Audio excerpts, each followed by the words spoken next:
Hola, my name's Ambrose Reynolds. I'm artistic director of a music and art group called Urban Strawberry Lunch. We're based in Liverpool. We formed way back when in 1987, making instruments out of bits of old rubbish. We started doing that after we lost all our real instruments in a fire. We had no insurance, no money, and no musical instruments, but loads of gigs booked. So we started raiding skips, going to scrapyards, finding things, ordinary things that sounded good, and cobbling them together into musical instruments. And that was back in the 80s. Through the years, we've toured internationally, worked all over the world. We do a lot of high-profile type shows, like with our man Ringo. We played with him when he played Liverpool last year. But we also do a much more grassroots community side of things, bringing music to people who haven't experienced it before, or for people who don't think music is for them, either because of their financial situation or they don't think that they're creative people. What we try and do is say, yeah, you can have a go, you can try and make music even though you haven't got any money, you haven't got any instruments, you've got no experience. Our latest project is based in Liverpool, where we're all from, and it's in a place called the Bombed Out Church. That's where we are now.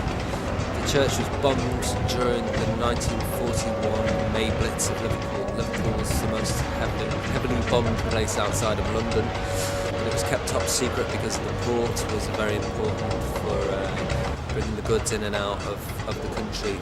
Goods from the States and Europe would come through the port of Liverpool. So it was top secret that Liverpool had the shit bombed out of it. One of the places they bombed early on was this church, St. Luke's. It was built in 1811. Had a sort of brief time as a church, and then a firebomb struck just about here, actually. And the whole place burned down. It was a very beautiful building with vaulted roofs and beautiful plasterwork and big wooden pillars. All of those burned so furiously that it was still smouldering 7 days after the fire had started from an incendiary bomb. So we took this space over St. Luke's Church. We started writing proposals to use the space in 2001.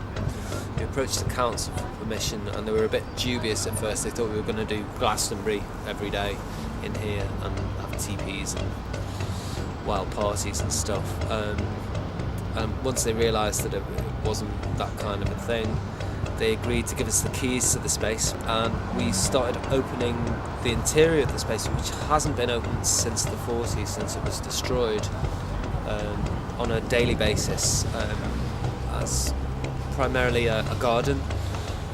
So we started planting things, putting grass in, fixing the space up, trying to make it safe, regenerating it through the arts. And we've had exhibitions, music festivals, and more lately we've been showing old movies on a great big movie screen that we've built.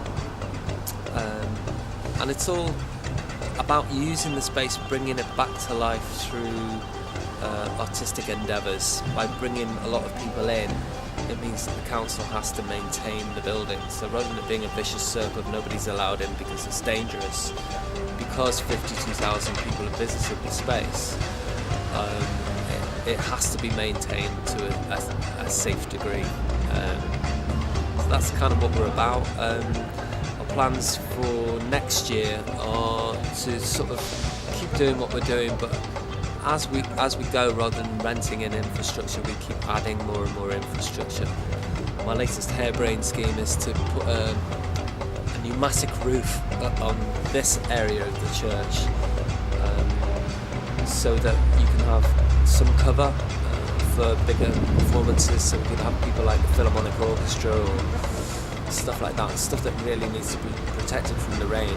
If you spend 45 grand, 60 grand on something that's semi-permanent, that's going to last 5, 10, 15, maybe 20 years, then it's a better investment for private investors, because there is very, very little public funding for this project. I think we received about £5,500 last year from the culture company. This year we've received zip, nada, zilch, zippo. and we're not entirely sure what the reasons are for that, but I reckon it's probably something to do with the credit crunch. But because we're good at making do and mending, as we do with our musical instruments, it's just cobbled together from bits of old rubbish that nobody wants anymore. We can apply the same sort of theory towards the space. So we might not have the ideal materials to use for shows or exhibitions or whatever, but we do the best that we can, and we make sure that the shows go on. And each time people visit, they donate a little bit of money, which goes on to fund the next day. And the human spirit is very much in evidence in the bombed out church in Liverpool. That's really all we've got at the end of the day, because the space is very much loved by the population of Liverpool.